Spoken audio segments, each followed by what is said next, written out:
What does that mean? Well, it means that Chelsea now 4th, 4 points clear of Manchester United in 5th for Arsenal, still not in the top 10 of the table. Robert, this seemed to start so well for Arsenal, and then once Frank Lampard made that tactical change, they just didn't seem to have any answer. No. First of all, Arsenal, their game plan was they weren't going to press the ball too high because they wanted to stay compact. The back four were pushing up. The front players were dropping off midway into Chelsea's half and saying, come on, then you try and play through us. When the ball was played into the front, the two centre-halves were winning against Tammy Abraham, who was up there by himself, and Chelsea didn't play enough balls into the front. They couldn't get control of midfield. And Arsenal's game plan looked to be quite solid. And they were getting good balls down the side, in behind Emerson. Ozil was playing. Yeah, Ozil was playing in a little space because they were outnumbering Chelsea midfield. And that's when Frank Lampard changed it. Talk us through the change. What did he do that was different? Well, he wanted to make sure that he went from a back three to a back four, and he wanted to make sure they had another player in midfield, and that was Jorginho, who he brought on to get on the ball, make things happen. He was up against Ozil. So there's how he started. Emerson was the left wing-back, Azpilicueta was the right wing-back, Tomori, Zuma and Rudiger. Kante and Kovacic were playing in midfield, and they couldn't really get a grip on the game. And you see Mount and William couldn't get in the game at all. And then he changed it, and Jorginho played in that holding role. Conte played one side and Kovacic played the other side up to a certain point. And then he made some brave decisions. Lamptey came on at right back for Tomori and did really well down the right-hand side. And Hudson-Odoi came on for Kovacic, and Mount went that little bit deeper into midfield. And it changed the game with that decision that he made, Frank Lampard. How would you assess Arsenal? I thought they were better than we've seen them for quite some time. Listen, you understand that certainly they got the better of Chelsea before they changed formation. But I thought the tempo which they played at a high rate that you've not seen from Arsenal for quite some time. Started well, you understand they get the goal, and then Torreira maybe sits a little bit deeper so they aren't as adventurous. But when you're talking about an Arsenal team that has Aubameyang, Lacazette and Ozil on the park, yet can still defend as well as they did as a team, I think you're moving in the right direction.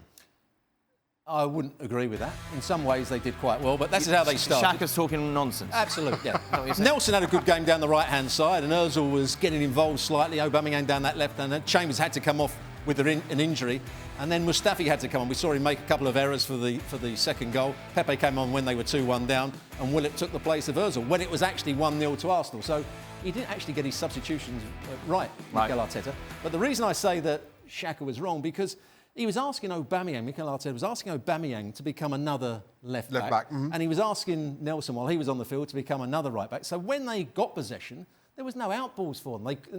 Now he took Ozil off. There was no way of getting it into Lacazette. So they were always going to be pinned back. And that's when Chelsea completely dominated the game. And you felt it was only a matter of time before Chelsea scored. Arsenal did some great last-ditch defending. David Luiz made a couple of really good nice blocks. Block, wasn't it? Mustafi made a couple of decent blocks. And Chambers, when he was on the field. But I thought Mikel Arteta, once the game started to drift away from Arsenal, he had to change things. He had to maybe get Aubameyang to play up front with Lacazette and just change the system slightly. Chelsea had changed their system, and Mikel Arteta didn't do anything to reverse that. How can Mustafi, with such experience, give Abraham so much space? The reason he gives him so much space is because he's terrified of his own lack of pace. And he thought if he gets too tight to Tammy Abraham when the ball comes in and he turns him, he's going to be in real danger. So he backs off, he hopes the danger goes away, it's passed somewhere else. But then, of course, the ball gets played back in, and he's so easily turned. I mean, the dummy that Tammy Abraham, he doesn't really do with them. He takes it from his right foot across onto his other side, and Mustafi can't react. Listen, I thought it was a poor decision from Mustafi, whether you're afraid of Tammy Abraham or not. That point in the game, you don't have a booking to your name. I don't see why Mustafi doesn't just follow him and I agree with you. I'm just saying follow him in the centre circle because he's scared. I mean, it makes in an era where we're talking about professional fouls, and listen, it's hard to separate Arteta from Pep Guardiola at this point. But when Pep is talking about, well, I don't coach professional fouls, and just kind of give the relationship between the two, that's where it's needed. Yeah. And in fairness to both coaches, that's less about coaching than it is about the individual understanding the game. And making what was the right decision. And Mustafi made a very poor one. You could see at the end the relief from Frank Lampard of this horrible run that he's been on. Top four?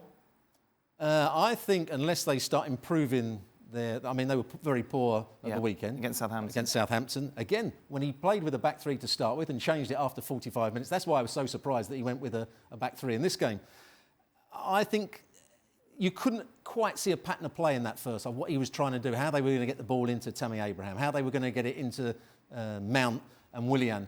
So I think there's one or two problems at Chelsea. We saw both sides of Jorginho, the player that can get on the ball and try and make things happen. We saw him score a goal. He should have been sent off. And the reason he should be sent off is exactly the same reason that Mustafi backed off. Jorginho flies into challenges because he knows he can't run. There was 3 times in the game, at the time that he was on the field, where he flew into challenges because he knew he was going to get outrun, and he should have been sent off. Mind you, so should Guendouzi, because that one we saw with the penalty incident, that would have been his second yellow. Chelsea, Arsenal, United, Spurs. Who would you prefer to be right now? I'm going to go with Spurs. I think... Really, Robbo? God, although they didn't play particularly well against Norwich, I thought they looked a tired outfit. Yeah. They looked as though they were dispirited at times. I still think they've got the players and maybe the coach to turn it round. Right. And I think the other teams are going to be inconsistent. There's too many things going wrong at Manchester United. One week you see them play really well. They lose at Watford. Yeah. That's totally inconsistent. Spurs can't defend, though. Not at the moment. He played with the Argentinian who had to take off at half-time. Foyth, however you want to say his name. Aurier cannot defend, and he's running forward before they've actually got good possession. So there's aspects that are not right about Spurs, but I still think they're better than the other teams you mentioned. For me, Chelsea have the 4th best team in the league. I think the thing with Spurs is they've got Jose Mourinho, who makes and has shown that he can make better adjustments. Not so far, Shank. It's still early days, a long way to go. It's just Jose Mourinho, given who he is, his record, what we know he can do. Is he better to come to terms with Spurs' inconsistencies than Frank Lampard? I've actually won 5 out of their 8 Premier League games under Mourinho, which isn't a bad return. All right, Mr. Stats. Well, thank you very much for watching ESPN on YouTube. For more sports highlights and analysis, be sure to download the ESPN app. And for live streaming, premium content, and let's not forget as well, ESPNFC 7 days a week. Subscribe to ESPN+.